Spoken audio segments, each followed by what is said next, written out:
আজকে রাজনৈতিক অঙ্গন নিঃসন্দেহে নড়েচড়ে বসেছে যখন একটি খবর সামনে এসছে সেটি হচ্ছে যে আওয়ামী লীগের প্রতিষ্ঠা বার্ষিকীকে কেন্দ্র করে সেনা মোতায়েনের একটা চিঠি দেওয়া হয়েছে সরকারের পক্ষ থেকে। তো কার্যক্রম নিষিদ্ধ আওয়ামী লীগের এমন কি তৎপরতা সামনে যার কারণে সেনা মোতায়েনের চিঠি দিতে হলো। তার মানে এক্সিস্টিং যে পুলিশ আইন শৃঙ্খলা রক্ষাকারী বাহিনী আছে তারা কি যথেষ্ট না? সেটাই তো প্রমাণ হয় যে যেমন ডক্টর মোহাম্মদ ইউনূসের সময় প্রয়োজন হয়েছে সত্য, এবং সে কারণে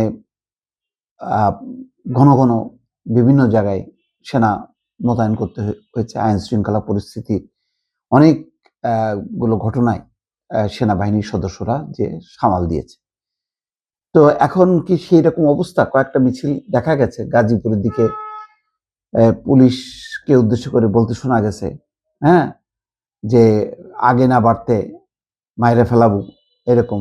ওই একটাও সামনে আসবি না, একটাও সামনে আসবি না, মাইরে ফেলামু, মাইরে ফেলামু। তো এইসব তো খুব কি মানে ভয়ের মতন ব্যাপার, শঙ্কা জাগানোর মতন পরিস্থিতি তৈরি হলো, সেটা একটু চিন্তা করছি।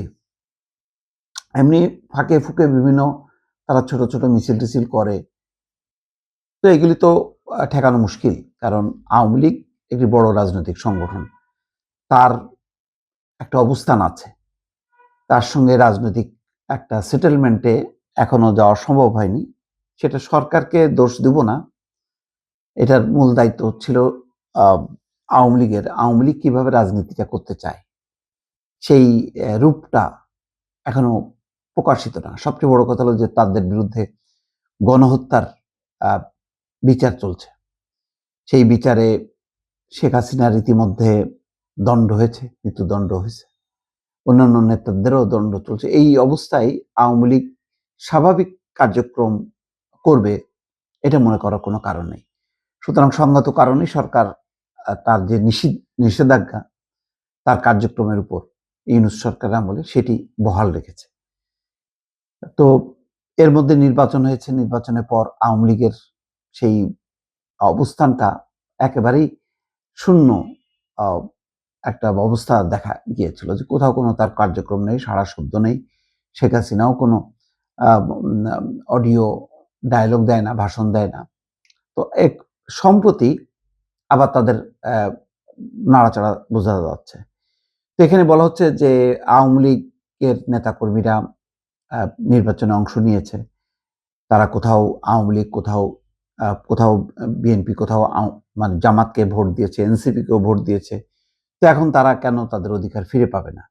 অধিকার ফিরে না পাওয়ার মূল কারণটা হচ্ছে যে আওয়ামী লীগের এই নেতৃত্ব যদি শেখ হাসিনার আওয়ামী লীগের সাথে যুক্ত থাকে, এই কর্মীরা, তাহলে স্বাভাবিকভাবে যেই গণঅভ্যুত্থানের মধ্য দিয়ে যারা ক্ষমতাচ্যুত হয়েছে, যাদের বিরুদ্ধে গণহত্যার দায়, দুর্নীতি, লুটপাট, অরাজকতা, টাকা পাচার রয়েছে, সেগুলিতে এত সহজ না, এত সহজ না। আওয়ামী লীগ নিজেই বিএনপি এবং জামাত ইসলামকে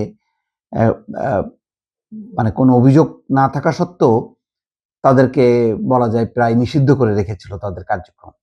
তো এত অপরাধের পর আওয়ামী লীগের কার্যক্রমকে উন্মুক্ত করে দেবে এটা মনে করার কোনো কারণ নেই।